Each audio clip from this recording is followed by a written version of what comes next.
Bonsoir à tous. Euh, voilà pour cette courte méditation. Je vais commencer par vous lire un verset qui se trouve dans Jean 7, verset 38, qui dit Celui qui croit en moi, des fleuves d'eau vive couleront de lui, comme l'a dit l'Écriture. Et donc c'est Jésus qui parle. Et voilà, quand je lis cette phrase-là, je vois que c'est une promesse qu'il donne. Mais quand j'y réfléchis et que je regarde ma vie, je sais pas vous, mais je vois pas vraiment des fleuves d'eau vive sortir de moi. Tout au plus, peut-être un petit filet d'eau, mais ce petit filet d'eau, il m'a l'air bien insignifiant en fait, par rapport à tous les enjeux auxquels on est confronté. Et voilà, les enjeux plus particulièrement climatiques, du coup, ce qui nous intéresse ce soir. Et donc, du coup, je vous propose de lire un texte dans l'Ancien Testament qui peut nous aider à y réfléchir aussi. Et il se trouve dans Ézéchiel, chapitre 47. Alors, avant de le lire, un petit rappel, Ézéchiel, c'est un prophète. Au moment où il écrit, il a été exilé, donc il n'est pas en Israël, il est à Babylone. Euh, Quelque part, son monde s'est effondré. Il a assisté à la décadence spirituelle de tous ses contemporains. Euh, il avait des visions, et parmi les visions qu'il avait, certaines lui ont redonné de l'espoir. Il les a écrites, et on peut, je pense, nous aussi, y puiser de l'espérance. Donc, on va vous lire Ézéchiel 47 à partir du verset 1. Verset 1. L'individu me ramena vers l'entrée du temple et je vis que de l'eau jaillissait de dessous le seuil du temple. Puis je poursuis au verset 3. L'individu s'éloigna vers l'est, un cordeau à la main. Il mesura 1000 coudées en aval et me fit traverser l'eau. Elle m'arrivait jusqu'aux chevilles. Il mesura encore 1000 coudées et me fit de nouveau traverser. L'eau me venait jusqu'aux genoux. Il mesura encore 1000 coudées et me fit traverser. L'eau me venait jusqu'à la taille. Il mesura encore 1000 coudées. Maintenant, c'était un torrent que je ne pouvais plus franchir, car l'eau était si profonde qu'il fallait nager. On ne pouvait plus le traverser autrement. Il me dit, Fils d'homme, as-tu vu? La question qu'on s'est posée. Qu'est-ce qu'on voit? Est-ce qu'on voit la même chose qu'Ézéchiel dans cette vision? Et, euh, et finalement, on voit au départ un tout petit filet d'eau qui devient un petit ruisseau, qui devient un petit cours d'eau, qui grossit, qui devient un torrent. En fait, c'est pas du tout normal. Enfin, c'est pas dans ce sens-là que ça se fait normalement. Et en fait, cette eau, elle grossit au fur et à mesure. Et ce que je me suis dit, c'est que finalement, nous, quand on agit, qu'on parle du climat à nos voisins, à notre entourage, quand on a des actions, on a l'impression de les faire toujours à petite échelle, mais avec le Saint-Esprit, en fait, c'est des actions qui peuvent avoir derrière un impact beaucoup plus important. Et ce qui nous intéresse, c'est dans la suite du texte de voir quel est l'impact justement que ça a. Comment est-ce que Ézéchiel décrit l'impact de ce torrent. Verset 7. Lorsque j'y fus revenu, j'aperçus sur les deux rives des arbres en très grand nombre. Le personnage me dit, ces eaux s'écoulent vers la région est du pays. Elles descendent dans la plaine du Jourdain et se jetteront dans la mer morte. Quand elles se déverseront dans la mer, celle-ci sera assainie. Partout où passera le double torrent, les animaux foisonneront, ils pourront vivre, et il y aura beaucoup de poissons, car ces eaux viendront assainir la mer, et la vie se développera sur tout le passage du torrent. Sur les rives de la mer s'établiront des pêcheurs, depuis En-Gedi jusqu'à En-Eglaim. On étendra des filets et les poissons de toute espèce seront très abondants, tout comme dans la mer Méditerranée. Mais ces marais, ces lagunes ne seront pas assainis. Ils seront laissés en salines. Le long du torrent, sur chacune de ses rives, croîtront toutes sortes d'arbres fruitiers, dont le feuillage restera toujours vert et dont les fruits ne s'épuiseront jamais. Chaque mois, ils porteront de nouveaux fruits grâce aux eaux provenant du sanctuaire.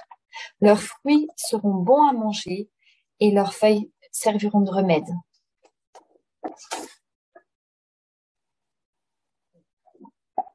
La question, qu'avez-vous vu?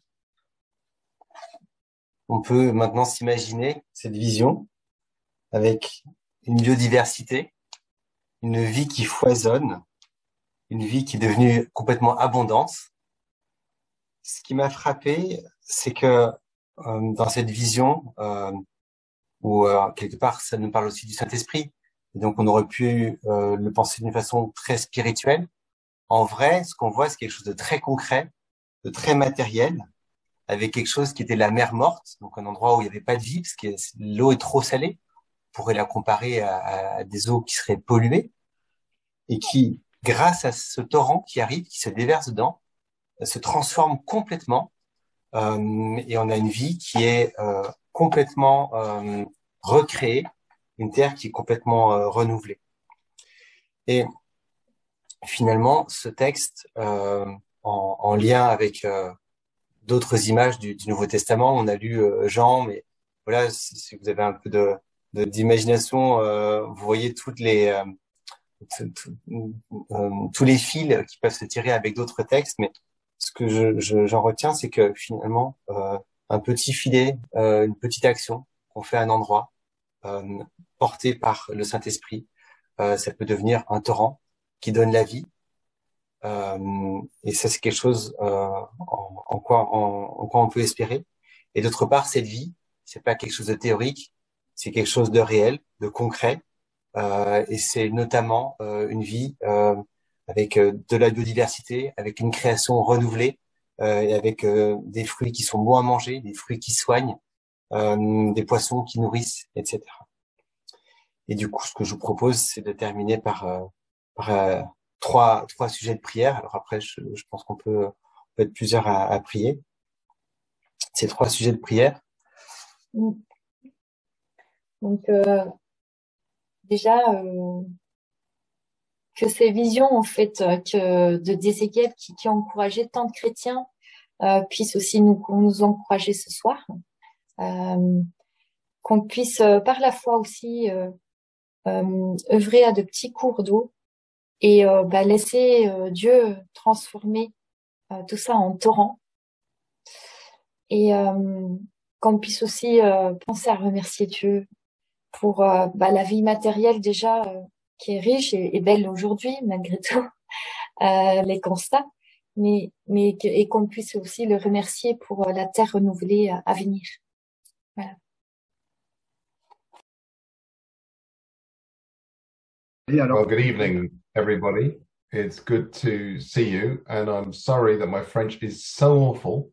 The most collegiate thing I can do tonight is speak to you in English. Does that work? Alors bonsoir à tous, c'est un grand plaisir d'être avec vous ce soir. Alors j'ai le plaisir de vous présenter donc Andy Atkins, qui est donc le directeur d'Arocha Grande-Bretagne, qui va donc parler du plaidoyer ce soir. Alors Andy a grandi quelque part dans une île dans le Pacifique, pas très loin de l'Australie, où ses parents étaient missionnaires. Et ensuite, il est revenu faire des études en Grande-Bretagne, des études de géographie. Et il a ensuite travaillé pour une organisation en Grande-Bretagne qui s'appelle Tear Fund, qui est l'équivalent, si vous voulez, du CEL en France, le service entraide-liaison que certains d'entre vous connaissent, qui est une organisation de développement humanitaire chrétienne. Et puis, suite à donc au sein de Tear Fund, Andy avait justement la responsabilité du plaidoyer, ce qui l'a d'ailleurs amené à être à mettre en route une des premières campagnes contre le changement climatique. Il nous dira peut-être la date, mais je crois que c'était dès 1980, dans les années 90. Et ensuite, il a quitté Tear Fund pour travailler à la direction, comme directeur de l'association Les Amis de la Terre Grande-Bretagne, qui est l'association en Grande-Bretagne qui a le plus l'association de plaidoyer, on va dire, qui fait des campagnes pour l'environnement, qui a le plus grand nombre d'adhérents en Grande-Bretagne, environ 130 000 adhérents. Donc, ça peut vous donner une idée du nombre d'adhérents. Alors, je parle bien d'associations qui font campagne sur l'environnement. Il y a des associations en Angleterre qui ont plus de membres, par exemple les sociétés pour la protection des oiseaux qui ont plus de membres, mais en termes d'association qui fait campagne, c'est la principale association en Grande-Bretagne. Et j'ai été très heureux à l'époque, j'étais aussi bénévole au sein des Amis de la Terre, de l'association Les Amis de la Terre, comme chargé de campagne pour le changement climatique au sein des Amis de la Terre à Birmingham. Et j'avais été assez agréablement surpris de voir que quelqu'un qui venait de Tearfund, donc une association ouvertement chrétienne, pouvait prendre la tête d'une association qui en France est extrêmement frileuse par rapport aux chrétiens et qui en Grande-Bretagne était ouverte à avoir à sa direction un chrétien engagé. Donc c'était pour moi un très grand encouragement, c'était en 2007-2008 et on s'était rencontré avec Andy d'ailleurs à une réunion en 2007-2008. Voilà. Et puis pendant 7 ou 8 ans, je ne sais plus exactement, Andy était donc le directeur des Amis de la Terre en Angleterre et puis il a ensuite quitté les Amis de la Terre pour rejoindre l'association donc Arocha Grande-Bretagne, qui est l'association sœur de Arocha France, et il en est le directeur depuis 2015 environ, je crois.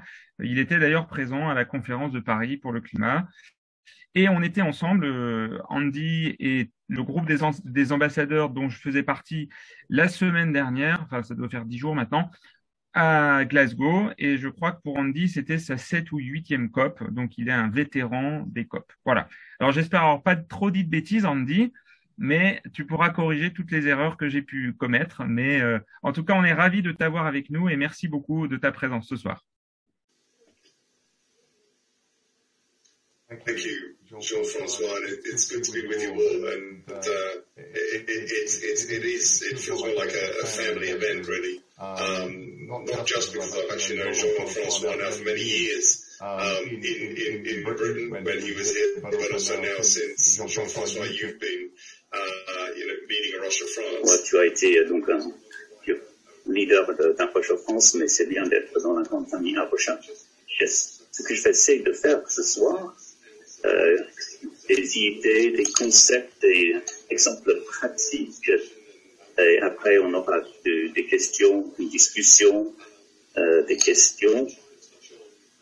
Moi, je vais essayer de parler de pourquoi c'est important pour les chrétiens. Je vais aussi parler dans la pratique, qu'est-ce que ça implique. Et je vais donner des exemples qui illustrent cela depuis ma propre expérience. Alors, on parle de quoi? Qu'est-ce que la définition du plaidoyer? La première chose à dire, c'est que probablement, il n'y a pas vraiment de mot qui traduit exactement ou bien dans les autres langues, dans mon expérience en faisant la formation de plaidoyer en Afrique, en Asie, ça signifie toujours des choses un peu différentes. Alors, je vais essayer de définir les mots que j'utilise. Alors, voilà, le dictionnaire d'Oxford sur mon téléphone qui dit, peut-être que la version française dit quelque chose de complètement différent, mais le dictionnaire anglais, Oxford, quelqu'un qui fait du plaidoyer est quelqu'un qui présente une politique et qui propose des politiques ou des façons de faire, des actions, ou bien c'est quelqu'un qui parle pour d'autres. Et très souvent, pour proposer une action particulière, donc il y a cette possibilité, cette idée en anglais, c'est quelqu'un qui indique une action particulière et aussi pour défendre les autres. Parler de ceux qui ne peuvent pas parler d'eux-mêmes. Alors, je ne sais pas ce que c'est en français. C'est ça que ça veut dire en anglais. Et et probablement, en connaissant notre langue, j'imagine qu'on l'a volé ce mot à vous, mais voilà, ça c'est la définition de ce que ça signifie. Donc cela implique vraiment une multitude de choses. Quelqu'un, peut-être, alors je n'ai pas compris cela. Alors, qu'est-ce que ça veut dire dans la pratique? Et après, je vais parler de pourquoi les chrétiens devraient être engagés là-dedans. En pratique, dans mon expérience, il y a vraiment toute une gamme de choses, et là je vais définir. Dans les coulisses, le lobbying, construire des relations avec des politiques ou aussi dans l'Église, pour que les gens promeuvent un cours d'action particulière. On a fait du lobbying auprès des responsables des églises pour qu'ils se désinvestissent des combustibles fossiles, par exemple, ou bien on va auprès du gouvernement d'arrêter les explorations pour les combustibles fossiles. On fait des propositions pour demander des gens de faire quelque chose. Ça, c'est le lobbying, mais à l'autre côté de la gamme, il y a une mobilisation publique, organiser les gens, les motiver pour parler d'eux-mêmes. Le public doit parler pour dire, parler à des députés, la propre députée, même, faire manifester les rallyes, les actions de masse pour appeler tout le monde à faire quelque chose pour les gens vulnérables concernant le changement climatique et la biodiversité. Il y a une question de construire des relations. Donc, il y a les experts d'abord, mais à l'autre côté, une mobilisation de masse. Et au milieu, il y a des choses comme, alors ce terme, c'est la faire campagne, militer, parler du problème, mais de ça devant le public pour que le public sait qu'il y a un problème. Et dire, bon, voilà ce qu'on pense être la solution. On a eu une bonne expérience récemment, Jean-François avait vu ça à la COP 26 récemment. Notre organisation STIR à Rocha-Ghana est sous une menace très importante concernant la biodiversité avec la forêt d'Ottawa. Il y a la menace du gouvernement là, et pour permettre au gouvernement de venir pour miner, pour extraire de la bauxite. Alors que cette montagne, il y a une sorte de château d'eau pour l'eau pour 5 millions de personnes, parce que toutes les sources des rivières sont là. Alors si on enlève le sommet de cette montagne, on dit au revoir à toute l'eau pour ces gens. Donc Rocha-Ghana est en train de faire campagne auprès du gouvernement pour qu'ils arrêtent. Alors en COP26, on a eu l'occasion de faire une déclaration à la presse pour attirer l'attention des médias entre le président du Ghana qui est là.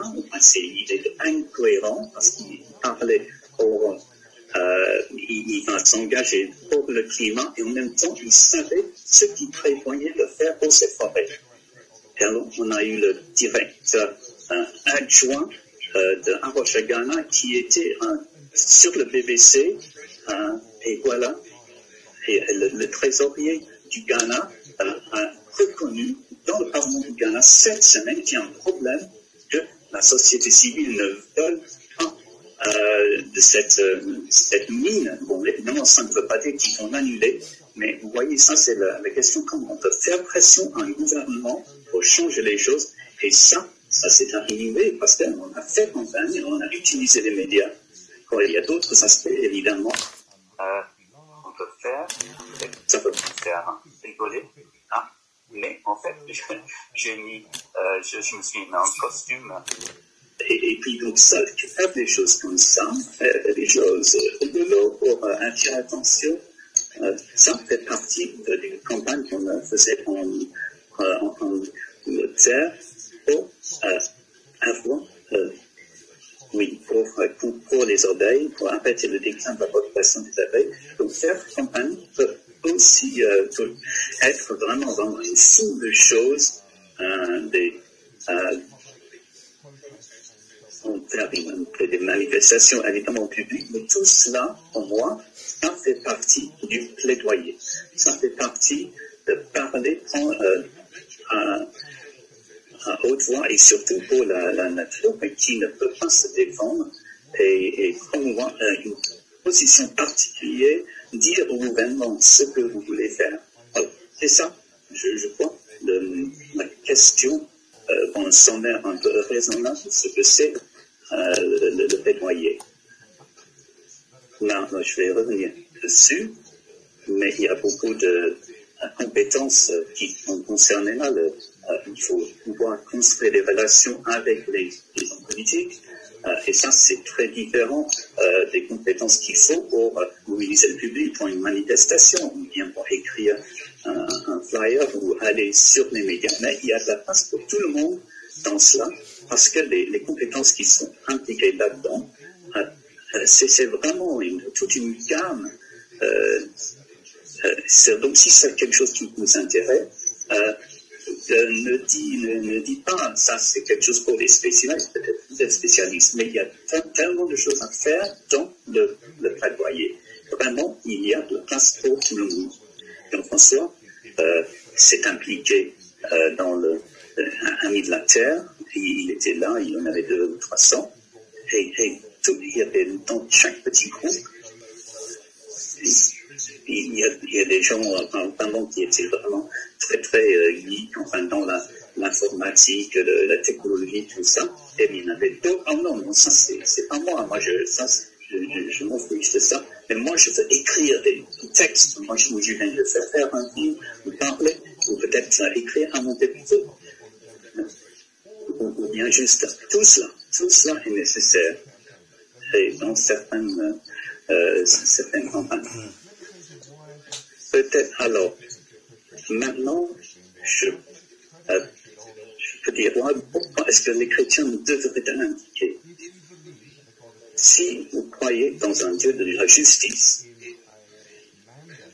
si vous croyez qu'il y a un mandat que les chrétiens doivent avoir pour parler pour les pauvres et les vulnérables, et moi, il me semble que c'est très très clair, extrêmement clair dans la Bible, depuis l'Ancien Testament, toutes les Esther, par exemple, qui va jusqu'au roi, Moïse qui parle pour les Israélites à Aaron, Jésus il dit des choses aux autorités, vous êtes hypocrites. Vous dites que vous respectez les lois, mais en fait vous traitez les pauvres de façon terrible. Jésus lui-même montre une grande donc il s'occupait très très concrètement pour les pauvres et les vulnérables, et il a parlé pour eux, il a fait du plaidoyer pour eux. Alors, pour moi, les paraboles en Luc, la parabole du bon samaritain, c'est aimer son prochain. Qui est mon prochain? Nous sommes appelés. Voilà. Je ne vois pas comment on peut dire que si on lit la Bible, on ne peut pas ne pas croire que le plaidoyer fait partie de notre mandat pour s'occuper de la création de Dieu. Donc, si vous avez ce mandat, et je crois que ici vous croyez ça, si vous n'êtes pas là, si nous croyons ça, donc le plaidoyer est simplement une extension de ce mandat. S'il est dit que nous prenons nos actions, que nous agissons en donnant de l'argent, c'est pas une seule, ça c'est mais en faisant du plaidoyer, on ajoute de la valeur à ces réponses pratiques que nous utilisons. Parce que on monte en amont, si on va tout près de la source du problème, en demandant des politiques, des gouvernements qui ont beaucoup plus de pouvoir que nous, qui peut faire beaucoup plus de différence. On peut faire l'histoire. Il y avait une grande campagne au Royaume-Uni en 2005. C'est super que Tiafan et Cécile donnent de l'argent à Mozambique, mais ce serait encore mieux si le gouvernement de Mozambique avait l'argent pour donner ces services de travail. C'est beaucoup mieux que utiliser l'argent. Ça ajoute donc de la valeur à ce que les organisations font. L'annulation de la dette des pays africains. Il faut que les gouvernements africains devraient pouvoir faire le travail eux-mêmes avec la dette annulée. Ça, c'est un effet beaucoup plus important que tous les petits montants d'aide ajoutés. Voilà. Donc, si vous croyez que si nous avons un mandat, et pour maintenant, évidemment, pour toute la création de Dieu, pourquoi est-ce que vous ne serez pas engagé dans le plaidoyer? C'est un outil supplémentaire pour aider les pauvres et voilà. Donc je crois que aussi, il y a aussi un élément du témoignage aussi là, parce que alors nous savons que ces actions ont été faites depuis des années, mais en fait, nous sommes des témoins, nous sommes appelés à être des témoins prophétiques, affirmant, voici ce à quoi nous sommes appelés dans cette situation. Cela ne veut pas dire qu'on va obligatoirement gagner, mais assurément, quand on considère l'histoire des prophètes, alors on voit que leur tâche était de prendre la parole dans ces situations, en disant, voici comment Dieu veut qu'on agisse. Et eux ont été parfois tués. Heureusement, chez nous, ça n'arrive pas si fréquemment, en tout cas dans nos pays occidentaux comme en Grande-Bretagne, mais ça peut être dangereux ailleurs. Je crois qu'il y a eu déjà plus de 200 défenseurs de l'environnement qui ont été tués l'année dernière, par exemple. Voilà. Eh bien, j'espère qu'avec cela, vous aurez compris pourquoi c'est important. En résumé, nous avons un mandat de défendre les vulnérables et le plaidoyer est une manière efficace de le faire et de s'approcher aussi de la source du problème. Alors, la source véritable du problème peut-être nous dépasse et c'est clair que les églises, l'action des églises et les conversions, etc., tout cela, c'est aussi excessivement important, bien entendu. Mais en tant qu'association et non pas comme organisation ecclésiastique, pour nous, notre plaidoyer fait partie de l'action de l'Église et cela nous permet au moins de remonter le courant, de remonter en amont pour vraiment aller vers les gouvernements, ce qui peut avoir un impact énorme. Et cela est très important aussi, bien entendu, de plaider en faveur de politiques qui, elles, sont positives, qui vont avoir une action, une bonne réaction. Alors, je vais commencer avec une action que j'avais entreprise il y a quelques années. En fait, à l'époque, on ne savait même pas, on n'employait pas ce mot plaidoyer, on le faisait mais sans que cela soit nommé, et c'était de faire du lobbying, comme on dit, au Chili, à l'époque, sous la dictature Pinochet, et ce qu'on a essayé de faire à l'époque, c'était de faire arrêter la livraison d'armes à la dictature Pinochet de la part du gouvernement britannique. Et il s'agissait donc de faire du lobbying auprès des députés anglais demandant aux chrétiens d'écrire à leurs députés, d'agir pour arrêter cela vis-à-vis de Pinochet. Et lorsque je me suis trouvé au Chili et que j'ai vu un navire de guerre britannique qui entrait au port, cela m'a ramené cela vraiment à cœur. J'ai compris ce qu'il en était. Voilà notre navire de guerre dans le port de Valparaiso. Mais c'était une campagne extrêmement ciblée. Dans un sens complètement différent, une campagne beaucoup plus large. Avec les Amis de la Terre, on a fait la grande campagne Les Grands Airs. Et il s'agissait et ça a lancé ce qui est devenu la première loi nationale de réduction des émissions de carbone. C'était en 2008. Et cette campagne nécessitait du lobbying auprès des parlementaires, bien sûr, comme on avait fait avec le Chili, mais aussi à une mobilisation de masse en bâtissant des coalitions de différentes organisations, à la fois chrétiennes et non chrétiennes, englobant la société civile. On a pris à bord, si on peut dire, des vedettes du rock, des gens de Radiohead, si vous connaissez le groupe Radiohead, et on a vraiment alerté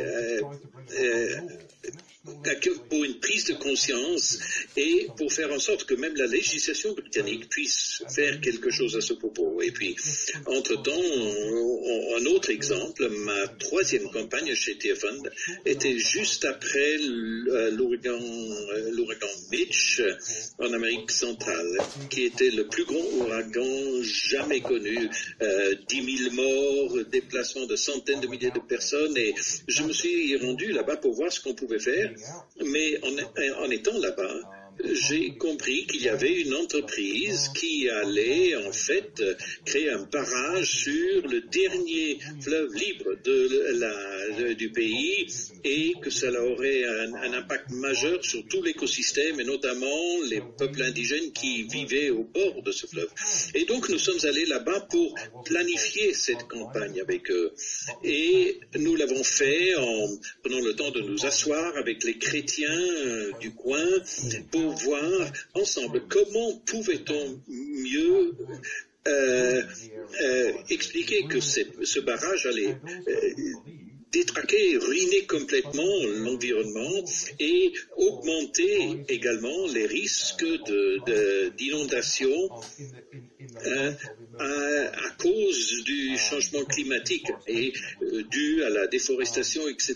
Et ce travail-là était beaucoup plus impliquait beaucoup plus d'animer les gens locaux, voir qu'est-ce que eux les aider à voir ce que eux pouvaient faire et eux qui étaient confrontés à ces gouvernements dont ils avaient l'impression qu'ils étaient en train de faire tout d'eux, mais qu'est-ce que la raison de la construction du barrage était une volonté de fournir de l'électricité, ce qui était une ambition juste. Et alors, comment le faire de manière juste et cela conduisait donc à faire de la recherche et bien souvent le plaidoyer débouche sur ces recherches de solutions qui peuvent être l'aboutissement d'une campagne. Et en tant qu'organisation chrétienne, nous pouvons aider d'autres à réfléchir à l'ensemble du problème, envisager quelles peuvent être les solutions, et puis aider les gens du coin à eux-mêmes prendre la parole devant leur gouvernement à ce niveau.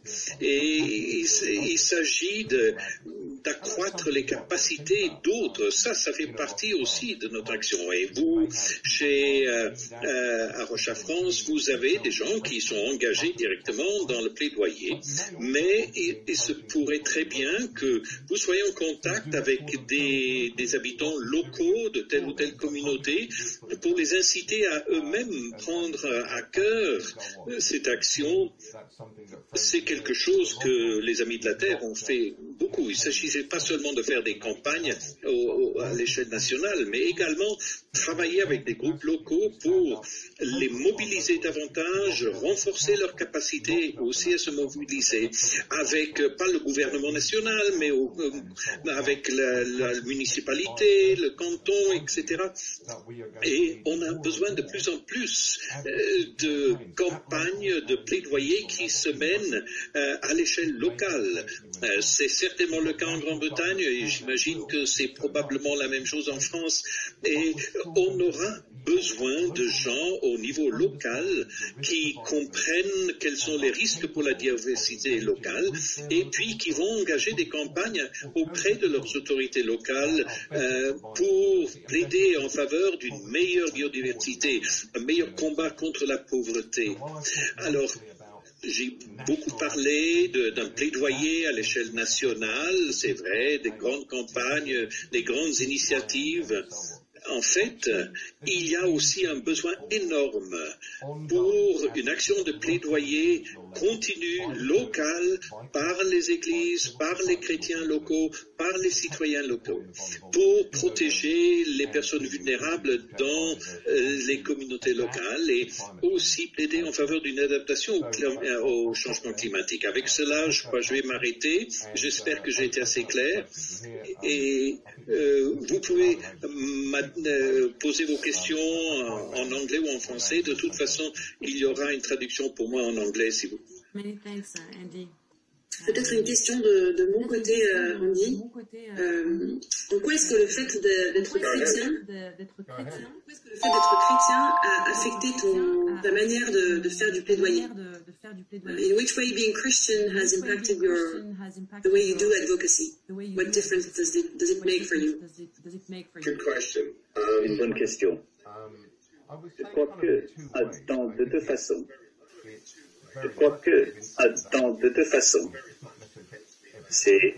Ça m'a convaincu. C'est pas pour tout le monde, mais moi je veux parler, donc m'en proclamer en tant que chrétien. Et je fais un défi d'inciter. Moi ça me prend la tête si moi je fais quelque chose, quoi que ce soit, on se fait un avion, il faut qu'il y ait une autre façon, une meilleure façon, une façon plus efficace de le faire. Donc si je peux me soucier des pauvres, des vulnérables, je veux trouver le moyen le plus efficace pour les aider. Je veux faire quelque chose de mieux en tant que chrétien, mais ça me touche, donc ça m'oblige, ça me donne envie de le faire. Et ça change aussi la façon dont je le fais. Je crois que quand on parle avec les politiciens, il faut beaucoup de respect. Et la plupart d'entre eux, ce sont de bonnes personnes. Ils veulent faire une différence. C'est pour ça qu'ils sont dans la politique. Je ne suis pas toujours d'accord avec leur position, mais ils ont été élus. Moi, j'ai été élu. Eux, ils ont été élus. Le public les a choisis. Et je crois que la façon dont on parle, la façon dont on se comporte dans le plaidoyer, doit avoir beaucoup de principes. Il faut qu'il y ait beaucoup de respect pour les personnes.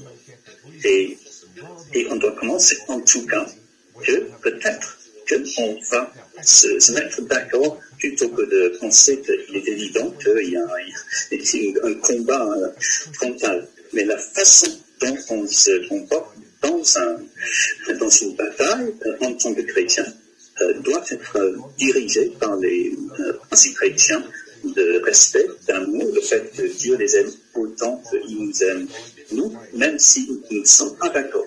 Donc là, donc ça me dit, ça me hait. Merci. Another question from Michael and Carter. Is there a difference between lobbying and advocacy? Est-ce qu'il y a une différence entre le lobbying et le plaidoyer? La réponse est, ça dépend de quel on parle. La culture du pays. Pour moi, lobbying, c'est juste une forme du plaidoyer pour moi. Le plaidoyer, c'est vraiment le concept total de parler pour les pauvres et les vulnérables. Et il y a beaucoup de façons dont on peut faire ça. On peut faire le lobbying, on peut faire travail dans les médias, mobilisation, mais ce sont toutes des formes de parler pour les autres. Mais ça dépend, dans d'autres pays, peut-être que c'est différent. Quelle approche pour les bonnes approches? Je crois que ça dépend quelle partie de plaidoyer le lobbying. Mais non, d'abord, il faut comprendre le problème. Il faut vraiment comprendre quel est le problème. Mais la deuxième chose, c'est proposer de bonnes solutions. Il y a des moments où il faut simplement dire c'est mauvais, il faut arrêter. Et ce que le gouvernement fait. Mais généralement, il faut proposer une alternative. Si on n'aime pas ça, voici ce que vous devriez faire à la place. Avoir une proposition et non pas simplement une plainte est très important. La troisième chose, savoir qui vous voulez influencer, qui a le pouvoir, qui peut prendre les bonnes décisions. Parce que on peut passer beaucoup de temps à parler à la mauvaise personne. Mais il faut savoir qui sont nos alliés pour construire des coalitions avec des gens qui sont d'accord avec vous. Et plus on fait ça, plus on a la chance pour influencer ceux qui prennent les décisions. Même si un militaire peut penser qu'il est très puissant, il est assez puissant. Mais moi, je ne crois pas que nous aurons gagné cette loi sur le changement climatique si on n'avait pas eu cette alliance avec les églises et toutes sortes d'autres personnes. Même si on a motivé et conduit la campagne pendant 4 ans, mais sans les autres, on n'aurait pas pu faire. Alors peut-être que tout le monde n'irait pas dans un militaire, mais je crois que c'est vrai. Non, on n'aurait pas gagné. On n'aurait pas fait cette coalition. Il faut savoir connaître, trouver ses amis, ses alliés, mais ce que je disais avant, reconnaître les différentes compétences qui sont là. Il y a beaucoup de compétences différentes. Il faut rechercher les problèmes. Il faut parler de cela devant 100 000 personnes comme un rallye. Il y a peut-être des gens qui font les deux, mais ce sont des compétences vraiment différentes. Il y a des gens qui aiment écrire à leurs élus, mais d'autres qui ont vraiment de mal à écrire quoi que ce soit. Ça sera. Il y a la place pour tout le monde, comme j'ai dit. Have you had to face the power of industrial lobbies, and how did you face their arguments, specifically economic arguments? Yeah, I mean, we see this. Depuis de longues années, les COP, les grandes conférences sur le climat, les stands les plus importants sont ceux des compagnies pétrolières. Et on voit le genre de pression qu'ils sont capables d'imposer au gouvernement pour justement ne pas entreprendre les mesures nécessaires. Et là, effectivement, on n'arrive pas à avoir des victoires rapides, autrement on ne serait pas dans la situation de gâchis dans laquelle on se trouve actuellement, mais on a, dans certains cas, réussi à éroder la puissance de ces entreprises en braquant l'attention sur... on savait que les grandes compagnies pétrolières essayaient de semer la confusion pour détourner l'attention des vrais problèmes. Alors parfois, effectivement, il faut exposer cela, mais après tout, c'est ce que faisait Jésus tout le temps. S'assurer qu'il qu'on a les faits comme il faut, mais ensuite aussi il s'agit de faire en sorte que le public qui se sert de leurs produits comprendre que les produits sont marqués de manière négative par ces politiques des compagnies pétrolières. Alors il s'agit aussi donc d'éveiller l'attention du grand public. Une dernière question. Est-ce qu'un bon travail de plaidoyer est coûteux financièrement? Eh bien, je crois que c'est l'une des formes les moins chères. Par exemple, chez Tearfund, mon département était celui qui avait le budget le plus faible. Donc, peut-être, oui, il y a le budget café quand on rencontre les gens. Oui, c'est une forme de travail, mais notamment dans l'aspect de lobbying, porte sur les relations, construire les relations avec des gens. Ça veut dire rencontrer les gens. Et vous savez, il faut là savoir dépenser effectivement. Puis, quand il s'agit d'une mobilisation publique, avoir par exemple des t-shirts avec un slogan, des choses comme ça, ce que font beaucoup d'associations. Oui, il y a des dépenses là, mais sont minimes finalement, comparées à ce qui est dépensé par la plupart des grandes associations en termes de subventions vis-à-vis de pays les plus pauvres. Et c'est pas cher. Many thanks, Andy. Merci beaucoup.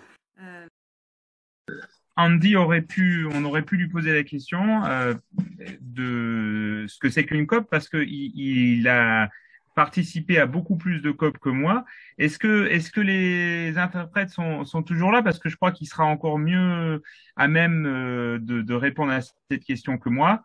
Andy, est-ce que tu veux dire, do you want to say a word about what are COPs, what are they for, and maybe a little anecdote about your personal experience of COPs? I can if you want. Yes, please do. Yes. Oh, okay. So a COP literally stands for the Conference of Parties, COP, to the UN Framework Convention on Climate Change. To be clear, there are dozens of UN. Une douzaine, et tout ce que ça signifie, sont tous des COP, ça veut dire simplement la réunion annuelle, mais en fait, la réunion annuelle pour le climat, pour les pays qui signent cela, a eu beaucoup plus d'attention que les autres. Les autres, on entend parler, mais en fait, ils sont mieux tout le temps. Comme conférence des partis, une partie participant à une stratégie cette fois-ci, donc le changement climatique.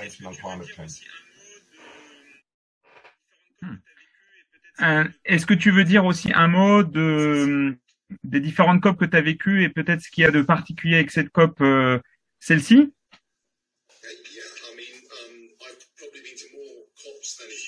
Je participais davantage à davantage de COP qui effectivement pour moi. Le premier, c'est Montréal en 2005. Je n'ai pas participé à toutes, mais c'était ma 7e. Mais j'étais impliqué comme ami de la Terre, mais j'étais impliqué, mais moi j'ai envoyé une équipe, je faisais le travail des médias chez moi, en Angleterre, mais il progresse très lentement. Il n'y a jamais un résultat, il ne donne jamais un résultat qu'on aimerait. Mais en fait, ça ne veut pas dire que c'est une perte de temps.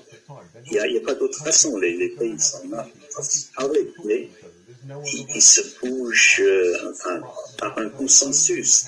Le résultat est toujours le dénominateur commun le plus bas. C'est jamais ce qu'on aimerait. Mais il faut que ce soit consensuel parce que c'est l'ONU. Celle-ci n'a pas donc accompli ce qu'on voulait, mais il a mis en place des des barres, si on peut dire, à laquelle on peut s'accrocher, monter. Même si il n'y a pas eu suffisamment de promesses de la part des pays pour réduire leurs émissions carbone, qui donneraient une chance raisonnable pour rester à 1,5 d'augmentation par rapport à la taille industrielle. Mais ce qu'ils font, ce qu'il a fait quand même, c'est qu'on ne peut pas attendre 5 ans encore pour réviser, pour revoir ces promesses. À Paris, ils ont dit à Paris, c'est tous les 5 ans, c'est pour ça que celle-ci était le plus important, c'est 6 ans, à cause du Covid, mais ça aurait dû être donc la répétition de 5 ans de COP21. Mais là, à COP26, on a dit qu'on ne peut pas attendre 5 ans, il faut qu'on le fasse, on revoit ça. Dans un an, il faut espérer que les pays vont augmenter la réduction de l'émission. L'autre chose, c'est qu'il a fait, et c'est très significatif, ils étaient d'accord que la nature a un vrai rôle à jouer pour combattre le changement climatique. C'est la première chose, c'est qu'il faut arrêter les combustibles fossiles, et en plus, il faut préserver les puits de carbone, les forêts naturelles, les zones humides, nos mangroves, les forêts les algues, tous ces habitats naturels qui absorbent le carbone. Donc on a besoin vraiment de protéger ce qui reste de cela et régénérer, restaurer là où nous pouvons ces habitats. Si nous éviter cette catastrophe qui arrive. Donc ça donne un rôle très important à la nature quand on veut combattre le changement climatique. Donc voilà deux choses qui sont significatives pour la COP26. La troisième, c'est la reconnaissance qu'il faut arrêter le charbon tout fait. Alors, c'est étonnant, parce que les scientifiques l'ont dit depuis des décennies. Alors, c'est la combustion mais en fait, c'est incroyable. Mais c'est dans le premier texte qui vient d'une COP qui utilise les mots charbon et le combustible. Parce que l'Arabie Saoudite, les États-Unis, ils n'ont pas permis jusque-là à ces mots d'être utilisés dans une COP jusque-là. Ça, c'est très significatif. Ces mots ont été dits, ça a été nommé, et donc ça nous permet, encore une fois, permet de faire campagne pour arrêter tous les combustibles fossiles, pas seulement le charbon, nous pouvons dire avec une grande conviction. Merci beaucoup, Andy.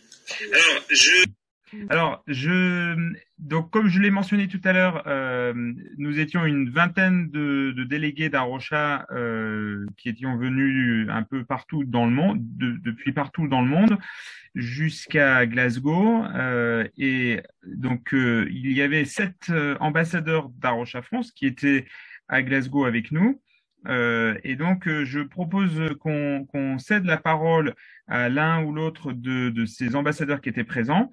Juste avant, pour vous dire, parce que le temps file et on va pas avoir le temps de rentrer dans beaucoup de détails, mais juste pour vous dire que vous trouverez sur le site internet d'Arusha France et sur nos pages Facebook aussi beaucoup d'articles qui ont été écrits, d'interviews,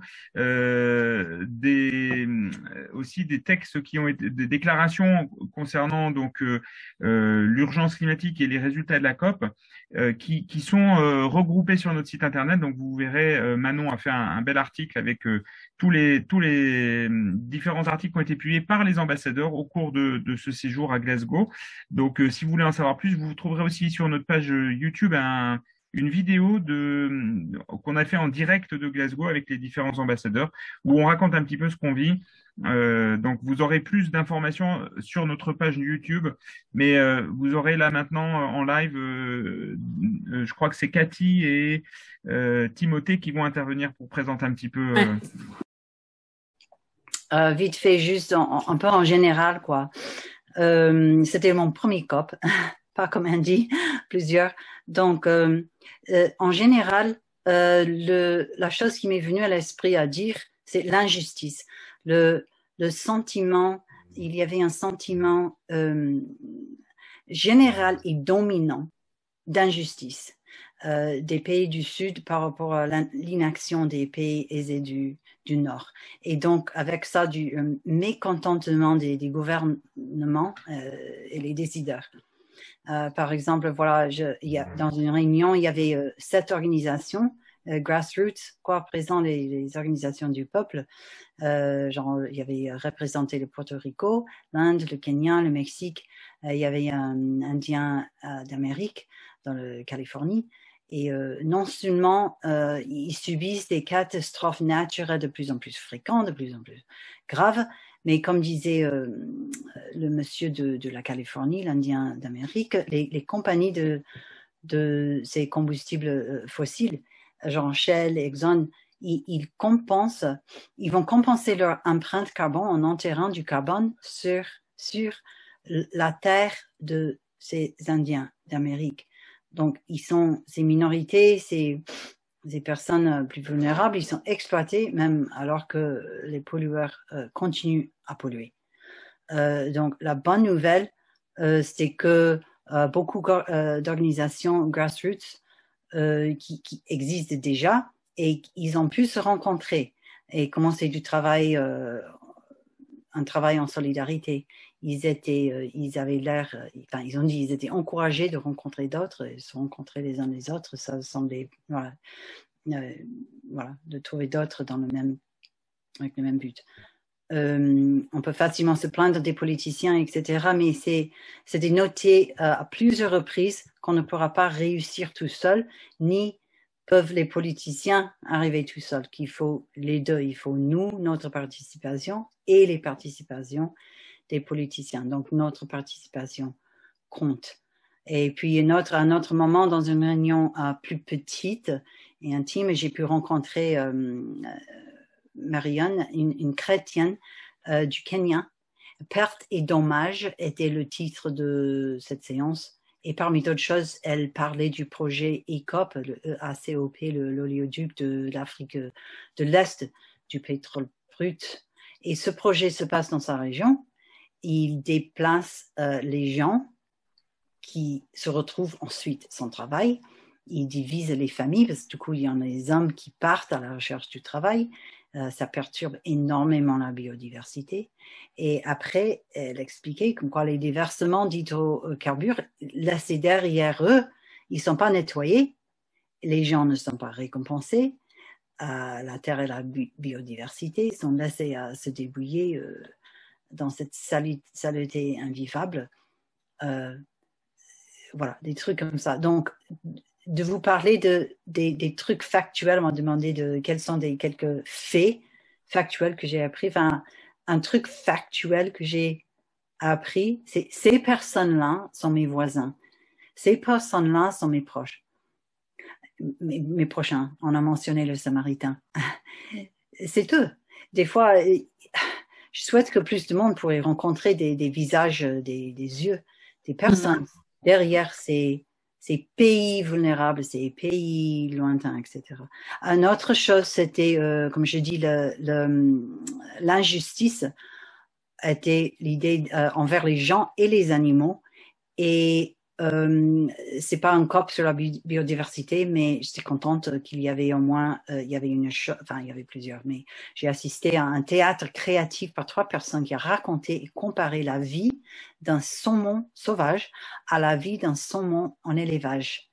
Et autrement dit, la vie d'un saumon qui vit la vie extraordinaire et complexe que Dieu l'a créé de vivre, et un saumon qui vit une vie anormale en élevage avec des maladies, surpopulation, les déformités et des incapacités de vivre comme Dieu l'a créé de vivre. C'était un très beau spectacle, ça nous a pris de ça. Et j'ai compris par ça, si j'avais pas encore, qu'en 2021, comme ça, nous avons affaire avec ce sujet, puisque les horreurs faites aux animaux en élevage sont si nombreux, mais cachés au grand public.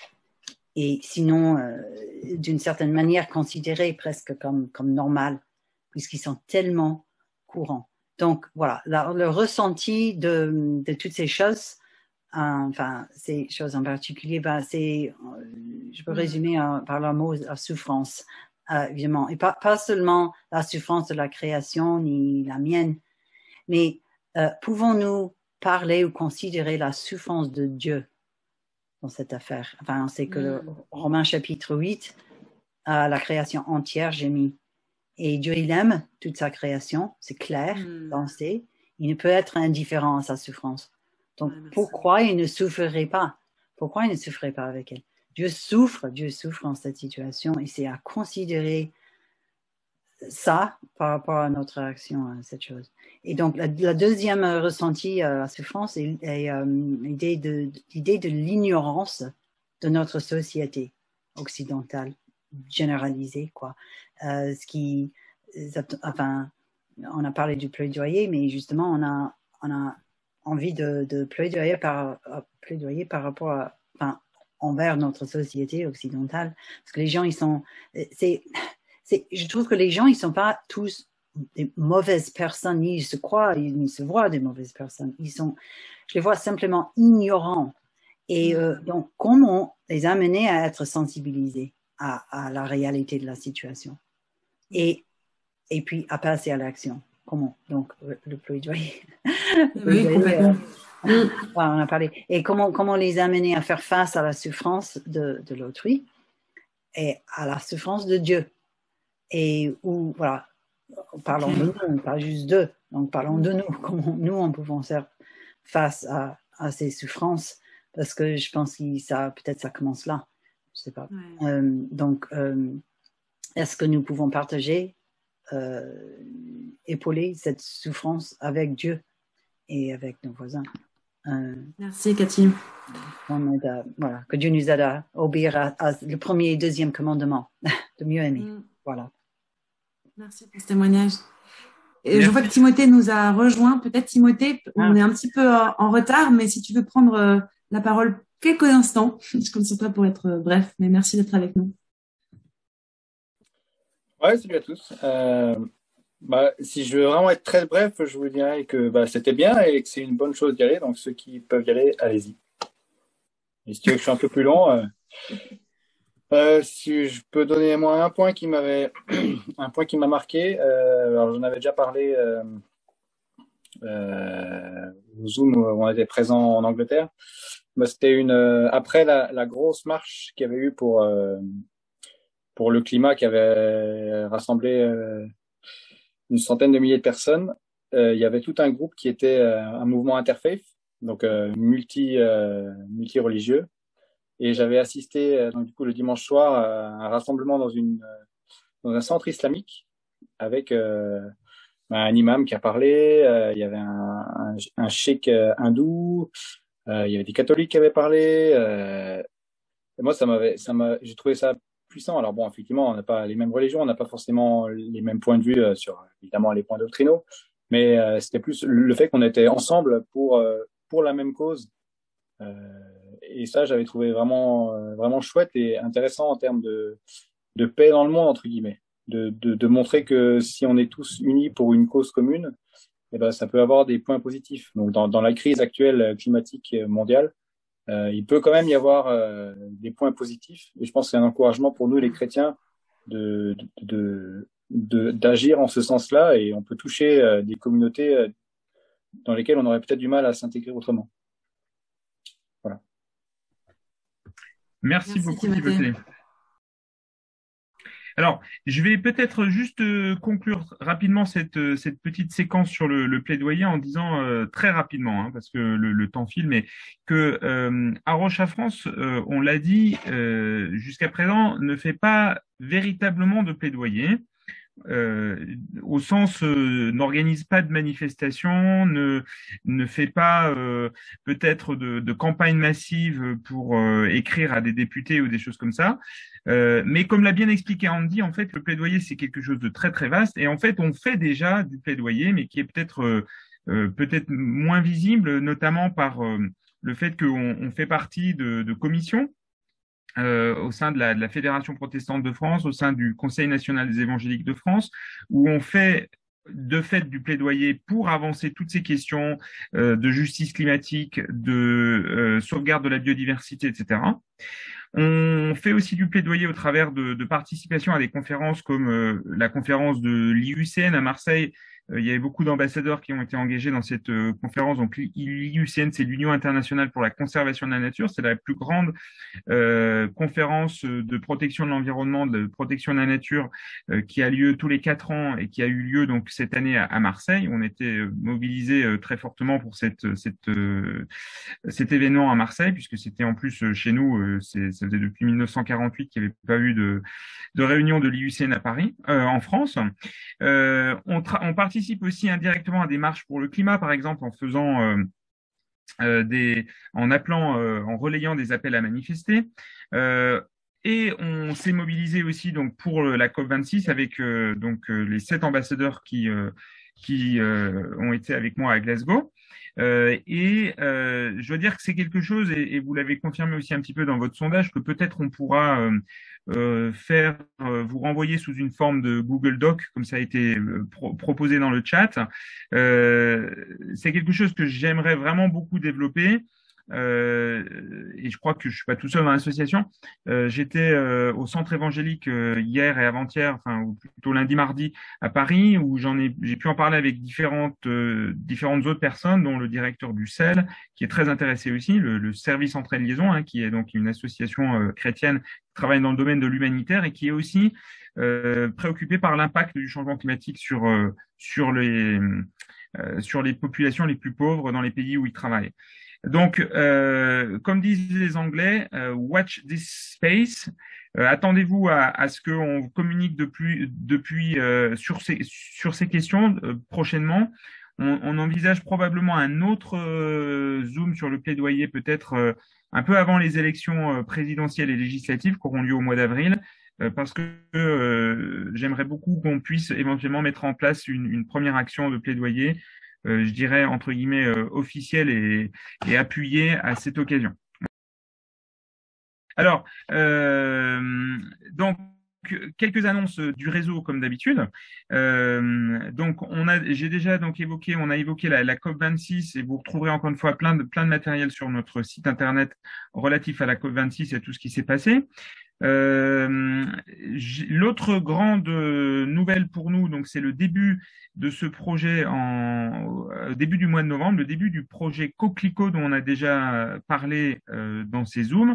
C'est un projet donc financé par l'Union européenne c'est un acronyme qui veut dire Connecting Christians with Climate Change and Conservation as Christian Care. Donc connecter les chrétiens avec le changement climatique et la conservation. Donc c'est un programme qui va être financé donc par l'Union européenne pendant 2 ans, qui va nous permettre notamment de recruter plusieurs personnes pour venir renforcer l'équipe d'Arocha France. Donc Marine va nous partager. On a actuellement 2 offres d'emploi qui vont être publiées. On est en train de finaliser les annonces probablement dans les tout prochains jours. Et merci à Marine d'avoir fait une jolie slide en quelques minutes. Donc vous voyez qu'on a 2 postes salariés en CDI à temps plein. Celui donc un poste de responsable de la communication et de la collecte de fonds qui sera donc à pourvoir à partir du 1er février 2022. Et un autre, donc il s'agira, comme son nom l'indique, de quelqu'un qui va s'occuper de la communication et de nous aider à lever des fonds pour pérenniser donc nos actions. Et puis on va aussi recruter un ou une coordinatrice du réseau des ambassadeurs d'Arocha, donc ce même réseau dans lequel vous participez puisque vous êtes là ce soir, donc qui va nous permettre d'accentuer nos actions un peu partout sur le territoire français. Voilà. Et puis on a deux services civiques. Alors les services civiques sont à pourvoir encore plus tôt, c'est-à-dire que on a la possibilité d'avoir récupéré entre guillemets ces deux services civiques qui étaient non pourvus dans un pool de services civiques. Et la condition, c'est qu'ils soient pourvus avant le 31 décembre. Donc on compte vraiment sur vous pour si vous pouvez faire circuler autour de vous. Il n'y a pas de condition de diplôme pour ces services civiques, il y a juste une condition de motivation. Donc il y a un poste qui justement va venir aussi en appui à la coordination du réseau des ambassadeurs. Donc c'est s'il y a parmi vous aujourd'hui des personnes qui sont éventuellement intéressées, n'hésitez pas à vous mettre en contact avec nous. Il y a une certaine flexibilité sur le nombre d'heures. Par contre, il faut impérativement avoir moins de 26 ans. Voilà, donc il y a plusieurs choses qui sont négociables. La durée, les missions exactement peuvent être en partie négociées, voilà. Et puis il y a encore un autre poste qui est donc qui a pour voir cette fois au domaine des Courmettes, donc qui est le centre à côté duquel je me situe actuellement, qui est à côté de Nice.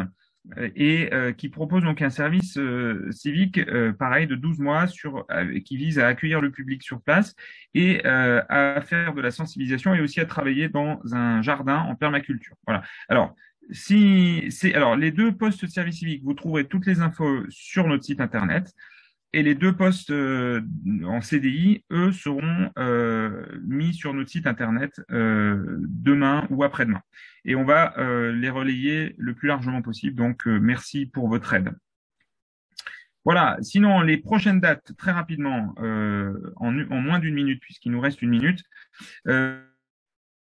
Vous avez vu que le Zoom avec Gaël Giraud, le débat qui va avoir lieu avec Gaël Giraud a dû être reporté du fait de sa maladie, mais il va être reporté probablement en janvier ou février, donc on vous tiendra au courant. Sinon, juste pour vous signaler que le 7 décembre, il y aura l'Assemblée Générale d'Arrocha France qui aura lieu par Zoom, donc vous êtes tous cordialement et chaleureusement invités pour savoir un petit peu plus ce qui se passe plus dans le détail.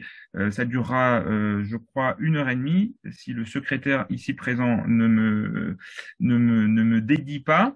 Ça sera, alors c'est une assemblée générale qui est un petit peu en retard, qui porte sur l'année 2020, mais on portera, qui aurait dû avoir lieu au printemps, mais à cause du Covid, on a dû la repousser. Mais on parlera bien sûr aussi des perspectives de 2021.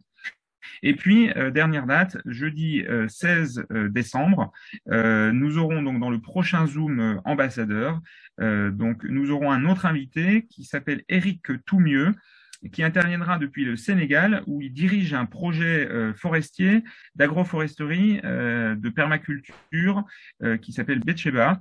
Et je pense que certains d'entre vous en ont déjà entendu parler. Il y avait eu un documentaire de 30 minutes il y a un an à peu près sur France 2, que certains d'entre vous ont peut-être pu voir. Voilà.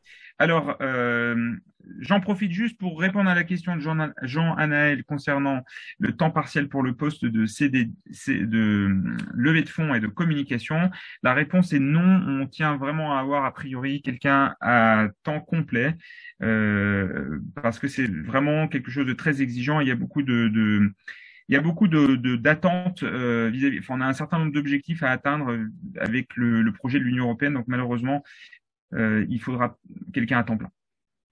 Je me permets juste de compléter. Le 16 décembre, ce sera donc un Zoom sur la permaculture. Donc il y aura ce témoignage et ce retour d'expérience d'Éric. Et puis il y aura aussi un regard sur qu'est-ce que la permaculture. C'est peut-être un mot dont vous avez entendu parler. Il y a eu une vague d'engouement pour la permaculture plutôt autour des années 2015-2016, mais qui continue, et c'est un sujet très intéressant. Donc on va aussi pouvoir vous donner quelques billes pour mieux comprendre qu'est-ce que la permaculture, quels sont les principes qui sous-tendent la permaculture, et comment même quand on n'est pas agriculteur ou directement les mains dans la terre ou auprès des bêtes, on peut quand même s'intéresser à ce concept et en tirer des enseignements intéressants aussi dans notre vie chrétienne. Voilà, donc rendez-vous le 16 décembre pour un prochain Zoom. Et puis, on propose maintenant de clore ce Zoom pour ceux qui ont envie de passer à autre chose. On vous remercie pour votre participation. Et puis, pour ceux qui ont envie, on va continuer ensemble pour prendre un petit temps d'échange, débriefer comment vous avez vécu cette soirée.